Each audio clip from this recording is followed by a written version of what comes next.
Viewers, হ্যাঁ এখন আমাদের বিরিয়ানি আপ্যায়ন চলতেছে। আমার বন্ধু গুগা, এই সেই গুগা, হ্যাঁ এই যে আমার বন্ধু গুগার সাথে আমি ছোট থেকে একসাথে বড় হয়েছি।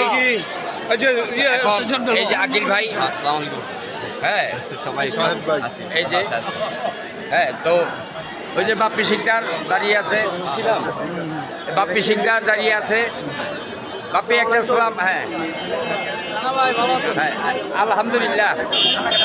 এই যে আমাদের মাসুম, আর এখানে ওয়ালাইকুম সালাম ওয়া রাহমাতুল্লাহ। এখানে ওই যে মান্নান ভাই, এখানে মাজুল ইসলাম জোসেফ ভাই আমাদের। আপনি কিছু বলুন আজকে ইফতারি সম্বন্ধে। আমাদের সামান্য প্রচেষ্টা, লাইভ চলতেছে। মহান আল্লাহ তাআলা আমাদের এই ঈদকে কবুল করুক এবং আমরা যেন আল্লাহ বাঁচা রাখলে আরো বেশি বেশি করতে পারি, এই দোয়া চাচ্ছি সবাই। মাশাল্লাহ মাশাল্লাহ, আমাদের নেতা মাজুল ইসলাম জোসেফ খুব সুন্দর কথা বলে গেল। আর আজকে যে দেখুন আপনারা বিরিয়ানির প্যাকেট, হ্যাঁ এই যে বিরিয়ানির প্যাকেট, সাইড ভাই আমি আবার ব্লকে আসছি ইনশাল্লাহ। আজকে আমাদের যুব দলের ইফতার পার্টির মাহফিলে আমাদের বন্ধু মুক্ত, সবুজ, সাইদ ভাই, এই সাইদ ভাই সবাই আজকে আসছে। আলহামদুলিল্লাহ, আল্লাহর দরবার লাখো শুকরিয়া। আমাদের জন্য আপনারা দোয়া রাখবেন। আসসালামু আলাইকুম ওয়া রাহমাতুল্লাহ ওয়া বারাকাতুহু।